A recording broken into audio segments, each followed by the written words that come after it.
For decades, paranormal researchers and curious minds alike have whispered about a strange anomaly hidden deep in the hills of central Washington.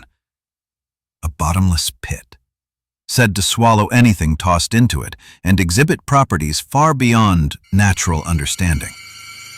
In the late 1990s, a man named Mel Waters emerged from obscurity, claiming to be the owner of the land on which this mysterious hole resided. From that moment, his life unraveled into a web of conspiracy, government interference, and personal tragedy, all centered on the enigma now known as Mel's Hole. It all began with a phone call on February 21st, 1997, to the popular late-night radio show Coast to Coast AM, hosted by Art Bell. Known for exploring the fringe and the fantastic, the show had already amassed a cult following, but Mel's story quickly stood out. He calmly described a circular hole roughly 9 feet wide, lined with stone, located about 9 miles west of Ellensburg, Washington. What made this hole so strange was not just its depth, which appeared endless, but the way it absorbed anything thrown in without a sound, echo, or trace. To test its depth, Mel tied together tens of thousands of feet of high-tensile fishing line with a lead weight and lowered it down. He claimed he had lowered over 80,000 feet, over 15 miles of line, without hitting bottom, a depth geologically impossible for any naturally occurring hole. What's more, local animals, especially dogs, refused to go near it. Radio signals went haywire near the hole, at times picking up decades-old broadcasts from the 1960s, including vintage music and baseball games. As Mel continued appearing on Coast to Coast AM over the next 5 years, his story evolved. He soon reported being watched, followed, and even visited by mysterious black helicopters. Eventually, his property was seized by armed government agents who claimed a plane had crashed and the area was under federal control. Mel was offered an unusual deal: $3 million per year, tax-free, to leave the country, sign an NDA, and never return. Fearing for his safety, Mel took the deal and moved to Australia. After 2 years abroad, and now diagnosed with terminal cancer, Mel returned to the U.S., only to mysteriously disappear for 12 days during a bus ride.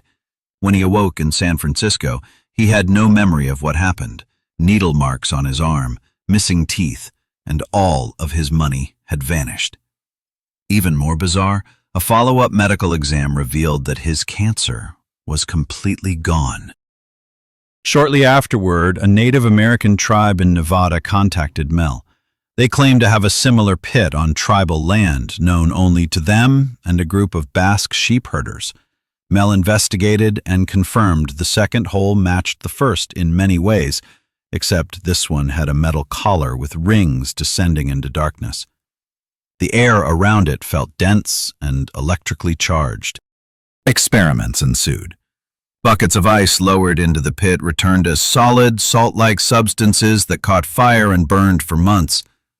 A sheep lowered into the hole returned dead, apparently cooked from within, and filled with a black, living tumor. Inside the tumor, the group discovered a small embryonic creature resembling a seal with human eyes. It crawled to the pit's edge and leapt back into the darkness. Mel's last appearance on Coast to Coast AM was in 2002. After that, he vanished from public view. No one could confirm his identity. No legal records for a Mel Waters exist in Kittitas County. Was he using a pseudonym? Or did he never exist at all? Many expeditions have attempted to locate the original hole, including one by tribal medicine man Gerald Osborne in 2002. Satellite imagery has shown strange depressions, but none conclusive. One widely viewed video in the 2010s showed a drone exploring a suspicious site believed to be the hole's location, only for its signal to cut out and the drone vanish into the pit, never to be recovered. From a scientific standpoint, Mel's claims stretch credibility. A 15-mile deep hole would collapse due to Earth's heat and pressure. No individual could realistically possess or lower 80,000 feet of fishing line. The The idea of resurrected dogs, fireproof ice, and fetal seal-like creatures with human eyes all borders on science fiction. Culturally, Mel's Hole functions much like a modern myth. It reflects deep fears and fascinations, the unknown beneath our feet, the government's hidden hand, and the idea of gateways to other worlds.